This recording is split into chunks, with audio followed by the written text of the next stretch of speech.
Hey everybody, welcome back for today's edition as we go midweek here on Notre Dame Daily. And it seems like this has happened the last couple days. Every time we come out with my opinions on recent recruiting news or recent commitments or some breaking news as we've had during different shows, something else develops when we wrap up and get off the air. And that happened again yesterday. On Tuesday, the Irish go back to the state of Connecticut, where 26 O-lineman and 5-star Will Black hails from, and get another commitment late Tuesday, this time from another offensive lineman in Charlie Tom, a former tight end who is actually a lifelong Notre Dame fan, and you absolutely love that, as we all should as lifelong Golden Domers. So this is the latest addition to a 26 class that really, folks, just seems to get better with each passing minute, hour, and day, and so on.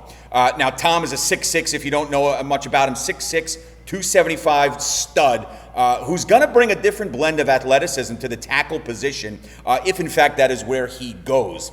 Something not all that surprising is how athletic he is, given the fact that he was a pass catcher before going up on that offensive line. He's also a kid, by the way, who posted a 5-second 40-yard dash, which is pretty damn fast for an offensive lineman. He also registered a high jump north of 9 feet, so that gives you some insight here, at least peripherally and early on, into the explosiveness that Tom possesses, his mobility, his movement. They're off the charts. And the fact that he's seen an offense from different positions up front on the line from a protection perspective, and then in an active pass catching role, makes him even more valuable to Joe Rudolph's offensive line group, because you have a better understanding of what these different position groups entail. Now, do you know that as a football player? Yes, generically, but when you play different positions, you get a feel for the other groups and how they like to operate.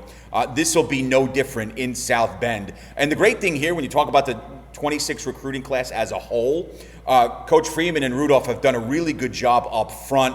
Tom now joins the aforementioned Will Black, Michigan's Greg Patrick, Ben Nichols, and Sullivan Garvin, the trio from Michigan there. And then you get 2 kids from Pennsylvania on the line who have committed in Grayson McHugh and Tyler Merrill.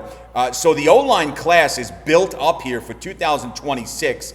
And this has been an impressive run the last 5 to 10 days, so much so that if you follow 24/7 Sports, who a lot of people really rely on for their recruiting intel and rankings, Notre Dame has rocketed up from 4th to 2 the last couple of days. And as I've said before, this continues, and there are still some pending commitments out there. Kadon Finley, Devin Fitzgerald, the likes of those that we'll continue to see how that unfolds.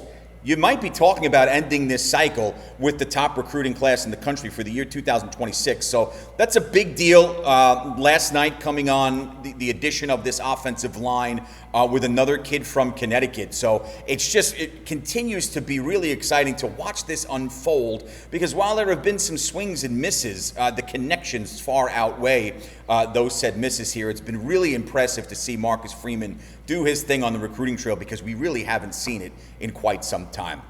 Continuing with our player profiles here, getting down the 8 guys in the transfer portal. Want to highlight Devonte Smith today, a 5'11", 195-pound corner nickel who joined the Irish after putting together a good campaign last season in Tuscaloosa. He's from Cincinnati, a former 4-star recruit out of high school, 30 tackles, 5 pass breakups a season ago, 1 forced fumble, and a QB hurry for the Crimson Tide.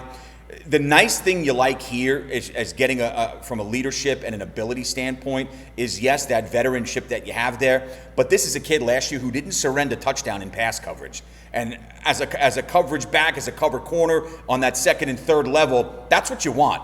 Kid gave up 19 completions on 29 targets. I think the receivers averaged just north of 4 yards a catch on him, which is incredible when you think about having that press coverage, lockdown coverage. That's what Notre Dame is getting here in Devonte Smith. And oh, by the way, you talk about high-level, high-leverage football in the SEC.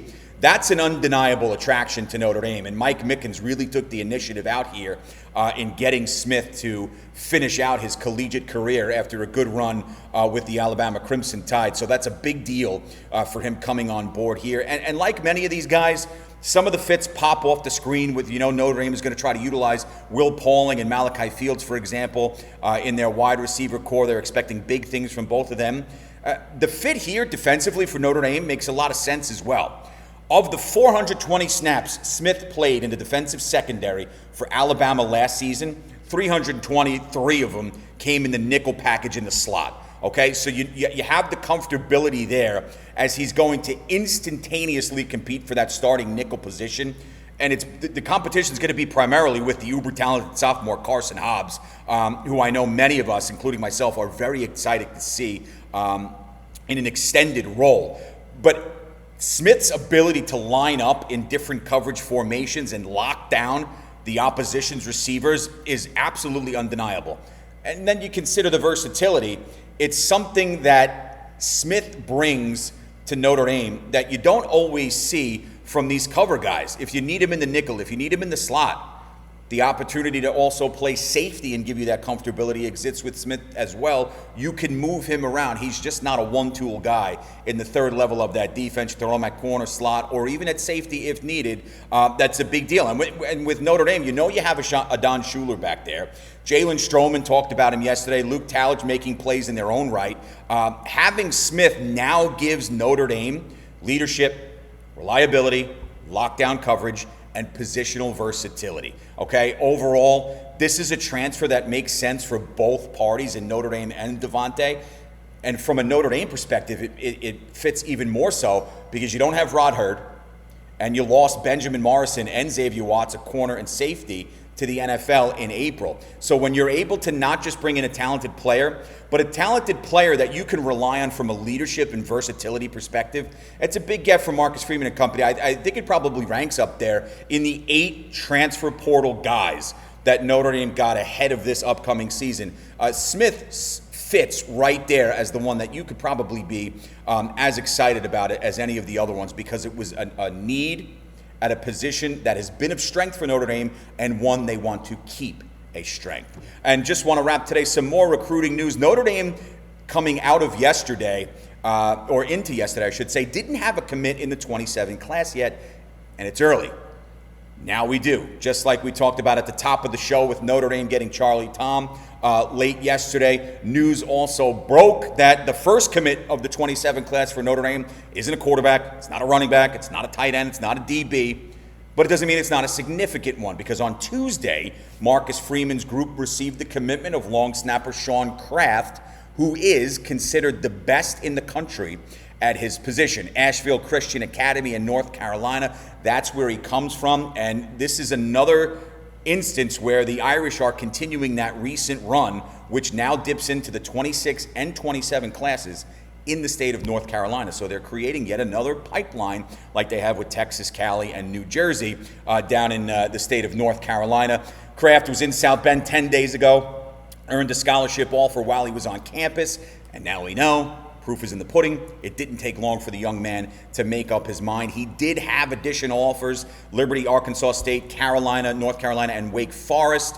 Nice offers, but once the Irish came calling, it was basically a lock for Kraft. So he comes in as the first official commitment for the 2027 class for Marcus Freeman and the Fighting Irish. So it was a highly successful Tuesday, and get to bring it and break it down for you here today. We'll have some more news on the recruiting trail, some of the things that are buzzing around the Irish football program tomorrow, and we will continue our portal player breakdown. I hope you have a great rest of yours, and as always, go Irish.